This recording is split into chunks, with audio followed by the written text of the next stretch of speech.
Ladies, gentlemen, and non-binary folks, welcome to the creative world. My name is Ryan, and in today's video, I'm going to give you guys a quick and dirty editing breakdown of the following image.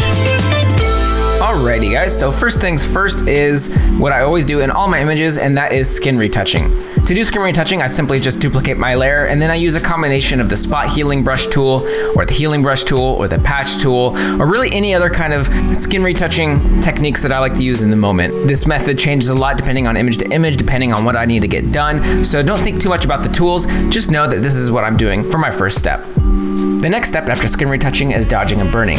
The goal with this step is to add a little bit of depth to your image and help your subject pop out from the background. There's a bunch of different ways to do dodging and burning, so pick whatever method works best for you. Next, I cut my subject out from the background. For this image, I tried doing something a little bit differently. I wanted full control over how the hair was flowing, and trying to do this during the photo shoot was just an absolute pain in the butt, as if anyone's worked with any kind of long cosplay wigs, you'll know the struggle. So I did this in 3D, and let's just say I ripped out a lot of my own hair in the process because I had no idea what the heck I was doing. So this is by no means a tutorial on how to make 3D hair, because oh my gosh, I had so much trouble with this and I still have no clue what the heck I'm doing. But to give you just kind of a little breakdown of what I did inside of Blender, I created a sphere, I added a hair particle system to that, and then I just played around with the settings. Oh my gosh, I played around with the settings. After a lot of playing around and crying and screaming and running around the house wondering what the heck I'm doing with my life, I finally got down some hair settings that looked relatively believable and along the lines of what I was going for. There's no proper settings when it comes to any of this. It's literally just a bunch of experimenting around. I don't care how many times you do hair, you're gonna be spending 90% of your time messing around with sliders trying to figure out what the heck you're doing. So once I got the look I wanted with my hair, I then had to add some motion to this. Because it's a hair simulation, I was able to add some turbulence and wind to the simulation, which helped to get me some believable and realistic motion to my hair. Once I found a shape that I liked, I simply added more hair particles, and then I just exported this image. After a while, I built up a library of a bunch of different hair renders just to give myself some variety and options to choose from when I was editing my photo.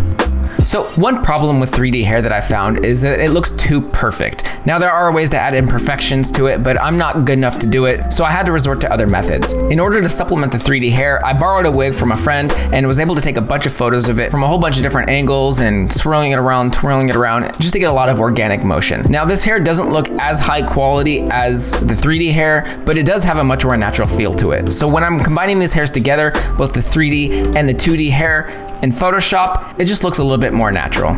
So once I got all my hair together, I was able to bring the hair in one strand at a time, or one patch of hair at a time, and just kind of place it around until I got a nice organic motion to all of my hair. Now, because Nezuko has a dark brown to kind of an orange ombre kind of look to it, I had to duplicate the hair and change it to orange. If I disable the layer mask here, you'll see I have a copy of it that I just changed the hue of it to have a more of a natural orange ombre. And then I painted in using a layer mask just to get that nice fade from dark brown to orange. I played around with the levels on both of these layers to have it a little bit more pronounced in the final image. Now, of course, this doesn't look perfect by any means, and there's a lot of issues that I had, but I learned a lot on this image, and hopefully the next time I do this method, I'll be able to improve upon it.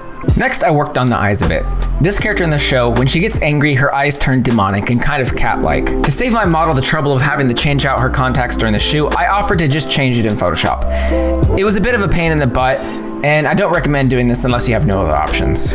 So to do this, I simply painted away the existing pupils just to have kind of a starting point. Next, I brought in an image of a contact lens that I found online that I wanted to use as a replacement.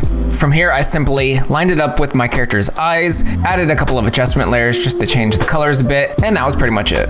So the image I'm trying to recreate, if you haven't guessed already, is when Nezuko is suspended in mid-air by an enemy who has the ability to conjure up this type of spider thread.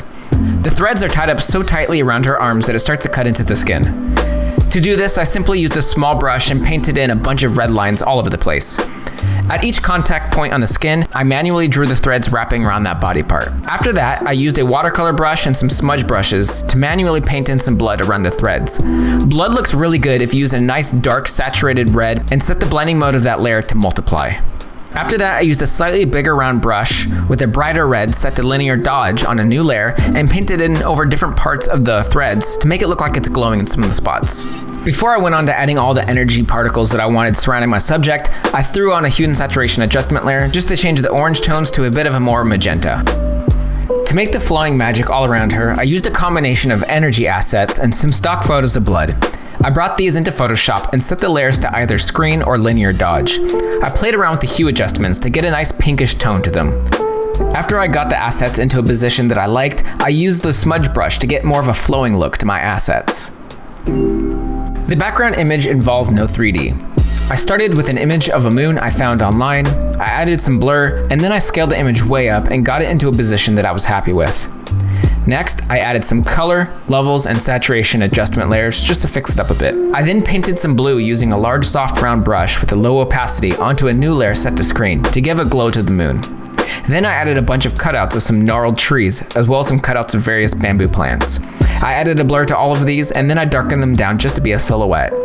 I then added some flowing bamboo leaves into the background as well for some motion. Finally, I added a new layer set to screen and painted lightly with a large soft brush some blue to help fade in the elements with the background. At this point, I'm mostly done with the image. The finishing touches here were adding a bit of haze and glow using a new layer set to screen and just using a large soft round brush with a low opacity and painting in various colors sampled from the image in areas that are very bright or just giving off light. I also added in some particles for a bit of visual interest. I merged all visible layers together into one single layer and then opened it up in Camera Raw for some overall adjustments. In Camera Raw, I played around with the various main adjustment sliders to dial in the look a bit. I added in some sharpening and film grain in this step as well. The biggest changes here were in the color mixer tab and the color grading tab. There's no specific technique that I used here. Honestly, it's just playing around with the sliders until I get something that I like.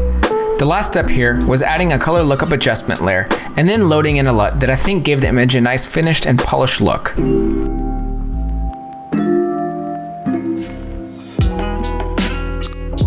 Guys, I hope you liked this video. If you did, maybe give it a thumbs up. If you want to see more content like this in the future, please consider subscribing.